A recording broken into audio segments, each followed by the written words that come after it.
From the outset, Assassin's Creed Shadows stepped into an incredibly demanding spotlight. The franchise's struggle to win back disillusioned fans was already apparent, and let's not talk about the controversy that surrounded its launch. What made its task arguably impossible was attempting to tackle feudal Japan in the wake of Ghost of Tsushima's widely acclaimed triumph, a comparison eagle-eyed fans were always going to make.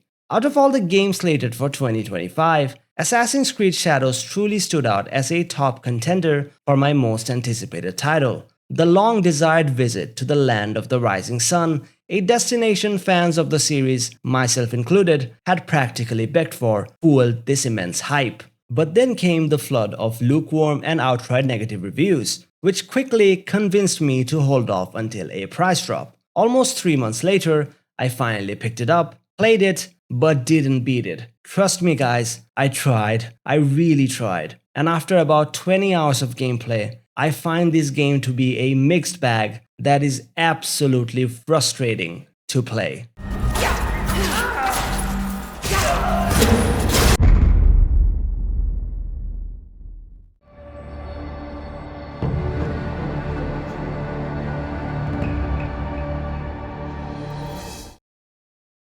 As previously mentioned, the feudal Japan setting had significantly excited Assassin's Creed fans. As a result, they had a lot to live up to, and in my opinion, it's an okay rendition, offering some strong elements alongside significant caveats. Let's start with its strengths. This world is absolutely stunning. It's a sight to behold at times, and its beauty persists through all conditions, whether that be day, night, rain, snow, or the cycling of its 4 seasons. The game's visual appeal is undeniable, particularly given its distinct art direction compared to Ghost of Tsushima.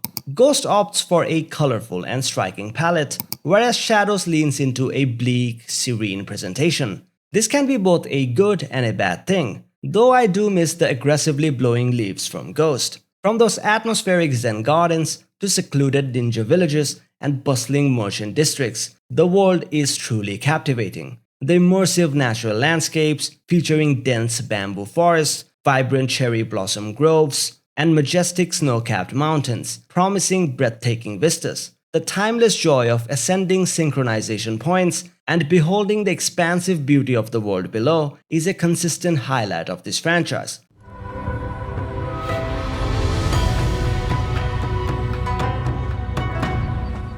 Not to mention Japanese architecture, including majestic pagodas, grand castles, and sacred temples, is a constant delight. What's even better is how these structures organically provide excellent parkour opportunities and clever stealth pathways for our shinobi, something I missed a lot in the RPG games within the franchise.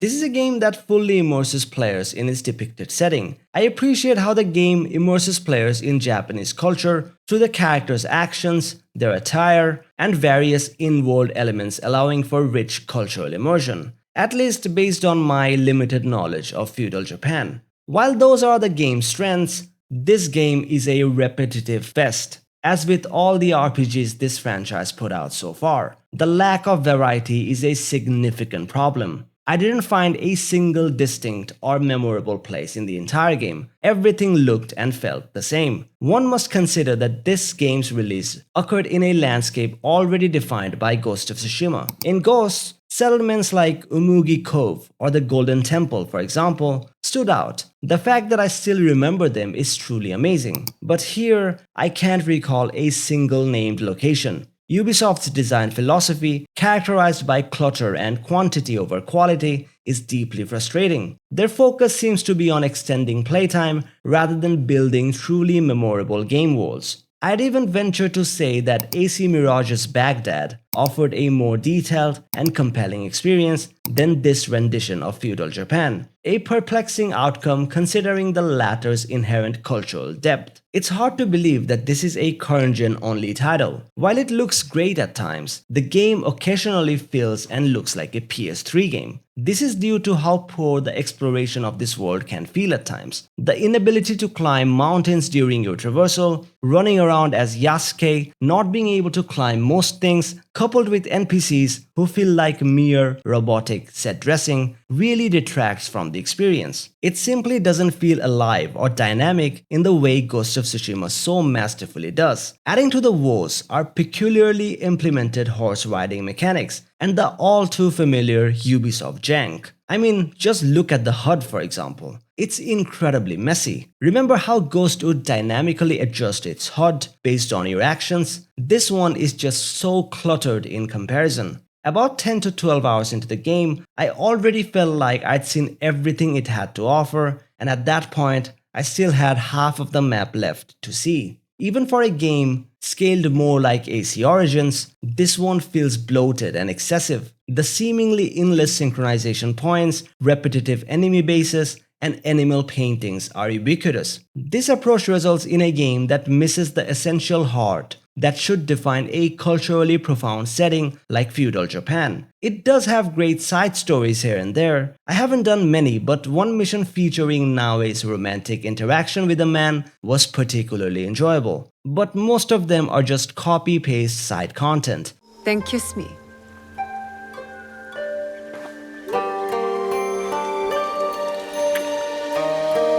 To summarize, while Assassin's Creed has a strong track record of crafting impressive worlds, this feudal Japan rendition is inevitably overshadowed by the excellence of Ghost of Tsushima. Had Ghost of Tsushima remained a PS5 exclusive today, or if AC Shadows had truly added something unique beyond the Tsushima experience, my review would have been structured quite differently. Despite being a beautiful world to explore at times, it ultimately doesn't justify the significant time investment the game demands. It's quite disappointing that Ubisoft continues to employ the identical approach over and over.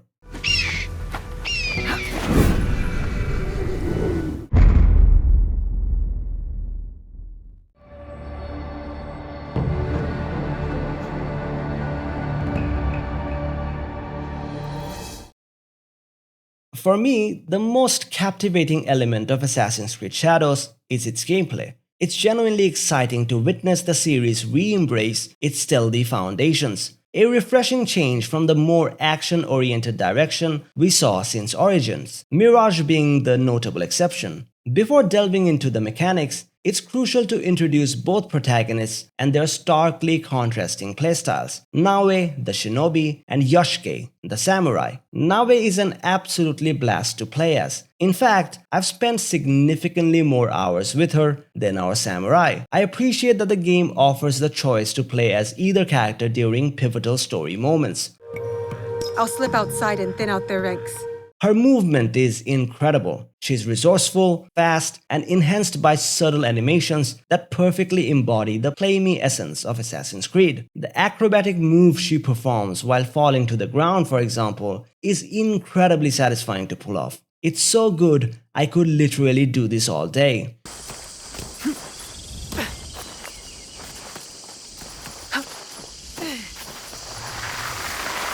Naoe also wields a grappling hook, allowing her to rapidly ascend structures or swing from various points to perform aerial takedowns. This makes navigating enemy bases a frequent activity in the game absolutely amazing when playing as her. Scaling the castle roofs, leaping between them, and vaulting over objects to perform those satisfying assassinations is truly great. The stealth system, complete with prone mechanics, ninja tools such as kunai and smoke bombs, coupled with fantastic takedown animations, truly evokes the nostalgia of classic linear Assassin's Creed games.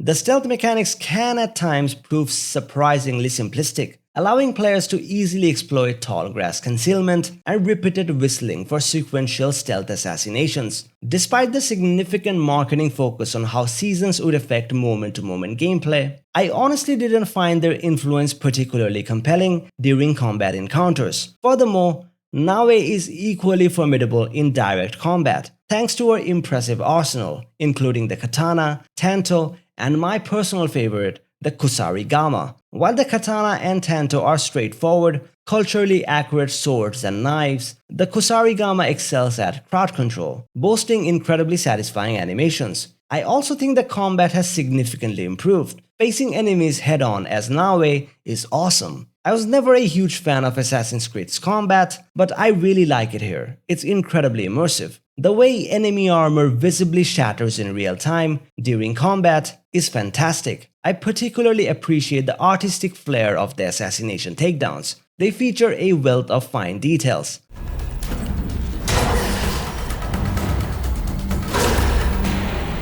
Not to mention incredibly challenging, especially the boss fights, which I found quite difficult. I love the challenging parry system in boss fights here. It's as well executed as Ghost of Tsushima in my opinion. While Naoe offers an incredibly enjoyable experience, playing as our samurai Yasuke simply doesn't resonate with me. This isn't due to the color of his skin, which is irrelevant to my assessment. Rather, he feels like a well-dressed guest at a party where he doesn't quite fit in. To elaborate on my previous point, playing as Yasuke can actually be quite fun at times. He embodies brute strength and a formidable presence, making him an ideal blow off some steam type of character, especially with his wider array of weapons. However, Yasuke simply doesn't fit into the Assassin's Creed world, creating a significant imbalance. Moving as him can be incredibly frustrating. You are largely limited to direct combat and cannot engage with the game's other mechanics. It truly feels as if he's being shoehorned into a world not designed for his playstyle. I largely ignored playing as him, except for rare story moments where his bombastic playstyle made more sense than Naoe's evasive nature. Did anyone here enjoy playing as Yasuke in this game? I'm genuinely curious to hear your thoughts in the comments. I want to highlight a couple of shared combat elements that truly stood out. First, the adrenaline system, which is distinct for each weapon, enabling cinematic combat moments that are not only super cool but can also be lifesavers when you are on the brink of death. Second, the mastery system, essentially skill tree, feels incredibly impactful. It's genuinely rewarding because you can feel your progress as the skills it unlocks are truly meaningful. Overall, I'd say Assassin's Creed Shadows gameplay is strong enough that it's the main reason I spent as long as I did in this game. Where it falters is the balance, particularly with Yasuke's presence, which still makes no sense to me within the Assassin's Creed framework. He constantly feels like the weaker character to control, or maybe it's just a personal hang-up. Yet, when the game shifts back to Naoe's excellent movement and stealth, it instantly evokes that nostalgic AC feeling. It's a feeling I haven't experienced in a long time. Someone hiding.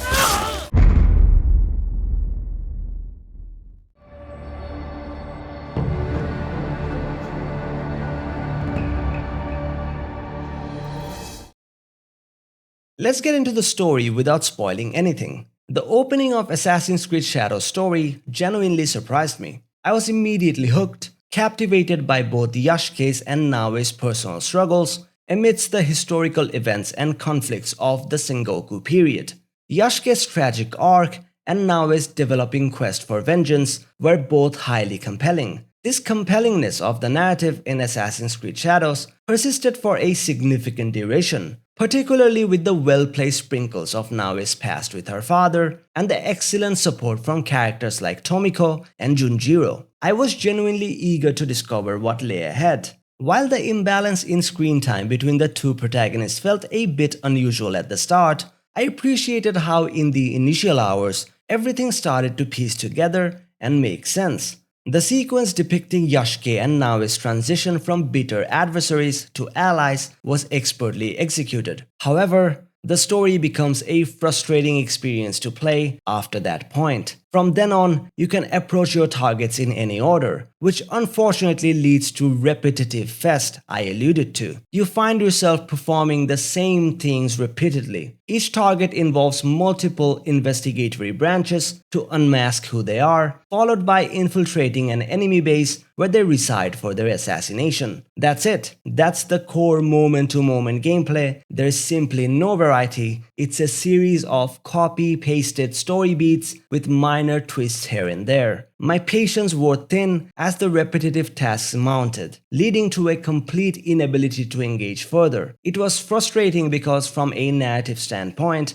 the intermittent insights into Naoe and Yasuke's backstories were genuinely compelling. However, these crucial narrative elements were relegated to poorly executed missions that amounted to little more than short bursts of walking interspersed with lengthy cutscenes. This design choice severely undermined their impact, and I eventually came to view the game as a regrettable purchase. What truly pissed me off even more is that Naoe and Yasuke are actually great characters. Their motivations and what drives them are incredibly believable and well developed, but the story beast just brings it all down. And about 40% into the story, I bounced. I couldn't continue. It's just not fun for how much time it demands. I genuinely didn't see this coming. Because say what you will about Ubisoft, their games may be clunky, typically feature exceptionally well crafted and detailed settings and narratives. I just felt that this crucial element was entirely missing in this particular game. Certain story beats do boast solid presentation and the music is exceptional. The cutscenes especially are a standout improvement over the underwhelming ones in Mirage. Despite these strengths, it's a profound disappointment to realize I'll likely never see this game's story through to its conclusion. As someone with a track record of platinuming most Assassin's Creed titles, Ubisoft has truly broken that tradition and my heart with Shadows. Then you're of no use to me at all.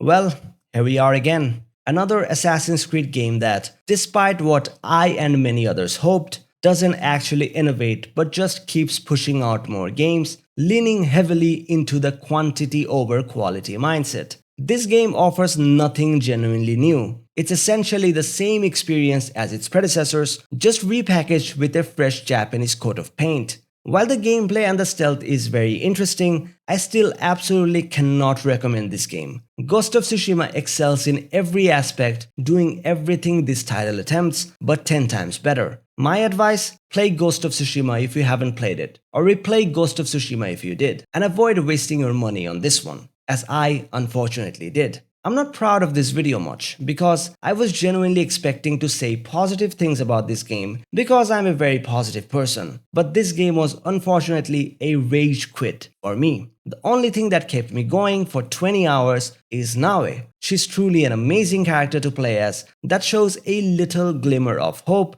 for this franchise. If you enjoyed this video, please consider subscribing. What is your view on AC Shadows? Did you like it or hate it? Let me know in the comments below. Let's have a conversation down there. And thank you for your time. Rakzplayz signing off. Yeah!